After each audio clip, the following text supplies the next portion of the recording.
Well, economics and financial markets are evolving right before our very eyes, and the data that's important and driving this volatility is changing.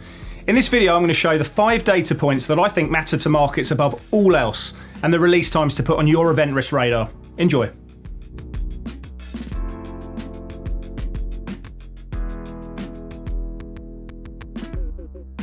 Well, as economics evolve and we go further deeper into this late stage of the economic cycle and people debate the possibility and the probability of a recession either in 2023 or 2024, and we see changes in cross-asset volatility, I've only been exercised to look at 5 data points which simply have to be on people's radars right now because they're causing this change in volatility and they're central to the market narrative, or as economics evolve, could become a much more dominant driver of volatility going forward.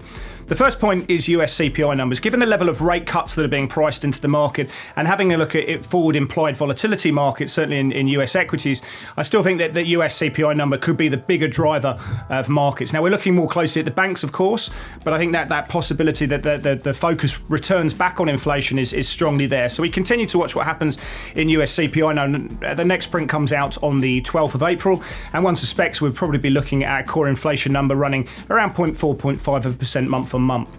The second point then is what happens with the banks. This is key right now. So we're looking at the KRE regional bank ETF or the XLF or the KBW banking index, and changes in equity flows and price action there permutates in changes in interest rate expectations and then the flow-on effect into the second-order derivatives such as gold and growth stocks as well. But there's 3 really dominant drivers of banks at the moment. One comes out on Thursday at 4:30 US time, and that is the Fed's balance sheet update, or what they call the H41 update. Effectively, this looks like the level of take-up of credit and liquidity from the Fed and the demand by banks, whether they're small or larger banks, for these credit facilities, whether you're looking at the bank term funding facility or whether you're looking at the discount window.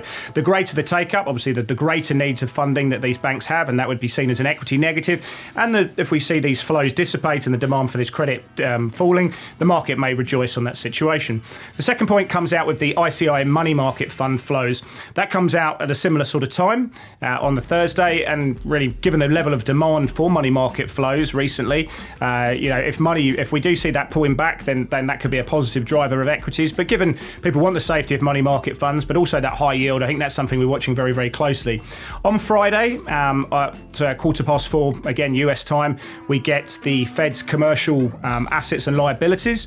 Again, this is where the Fed will be looking at the different flows we've been seeing, but really it gives us a sense of deposit outflows and what's happening there. And of course, that's one of the bigger drivers of banks at the moment, is what's happening with deposits, both on the small and also the large side, and what happens to those deposits going forward and what it means for credit. The third point, I think, which has to be on people's radar, the next print comes out on the 8th of May. The survey will be conducted throughout April and will be known by the Fed for the next FOMC meeting. But that's the senior officers loan survey.